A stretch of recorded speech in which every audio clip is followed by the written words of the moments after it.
शिव हे सत्य आहे, शिव हे सुंदर आहे, शिव हे अनंत आहे, शिव हे ब्रह्म आहे आणि शिव हे भक्ती आहे. तर अशा या शिवाच्या म्हणजेच महादेवांचा श्रावण महिना चालू आहे आणि श्रावण महिन्यामध्ये निसर्गाने चोहीकडे हिरवळीचा शालू हा पांघरलेला आहे.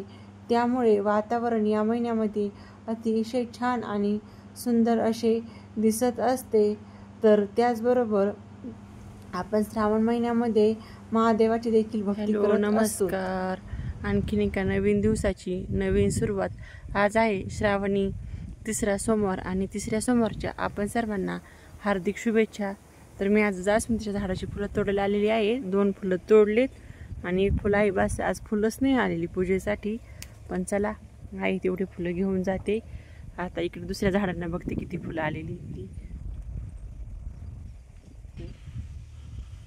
4-5 छोटे झाड मग येत राहते पूजेपुरतं होते का माझं फुलांचं. जास्वंदीला पण एक आलेलं आहे.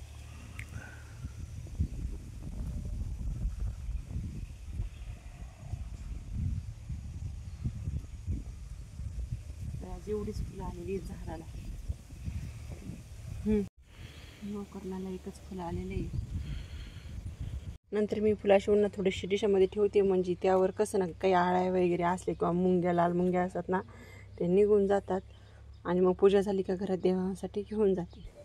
लाईट नसल्यामुळे बाकीचा काही व्हिडिओ दाखवता नाही आला. फक्त अशा प्रकारची साधी सिंपल पूजा ठेवलेलीच आता मी तुम्हाला दाखवत आहे, कारण की लाईटच नाही. आता लाईट कधी येते काय माहिती. लाईट नसल्यामुळे आमच्या घरात तर पूर्ण असा अंधारच दिसतो. तर देवांचे आसनस्थानाच्या ठिकाणी मी आज सोमवारचे पांढरे सफेद वस्त्र टाकले होते आणि गळती लावून सिंपल अशी पूजा केली होती. नंतर आम्ही घरात एक उपयोगी अशी वस्तू आणली होती, ती म्हणजेच घंटागिरणी आणली होती. तर तिचं ओपन करायचं काम मुलांचं चाललं होतं. छोट्याचं बघा कैची लावून कसा कापत आहे आणि मोठ्याला वाटतं की मी कधी पटकन खोलतो. तर त्यामध्ये ती अशा प्रकारे पॅकमध्ये आणलेली होती करून. तर कसं आम्ही मळ्यामध्ये राहतो ना, तर आम्हाला कधी कधी प्रॉब्लेम यायचा पिठाचा आणि त्याचा. त्यामुळे मग आम्ही ही गिरणी आणलेली आहे, कारण की जर पाऊस चालू असेल तर जाण्या येण्यासाठी त्यासाठी पावसामध्ये कंटाळा करायचं आणि मग कधी लाईटीचा पण प्रॉब्लेम व्हायचा. आणि आपली घरामध्ये असेल म्हणजे आपण कधी पण दळून ठेवतो. ती खूप आवश्यक वस्तू होती घरात, म्हणून मी ती आणलेली आहे. तर त्याच्यासोबत एवढं ह्या चाळण्या देखील भेटलेल्या आहेत आम्हाला. त्यानंतर हे माझ्या मुलदस्त्रीची आणि आमच्या लकीच्या घोड्याची खूप पाठीमागची म्हणजे खूप दिवसाची क्लिप होती. तर ती आज मी तुम्हाला आमच्या लकी घोड्याचे फोटो टाकलेले आहेत. व्हिडिओ कसा आवडला नक्की सांगा.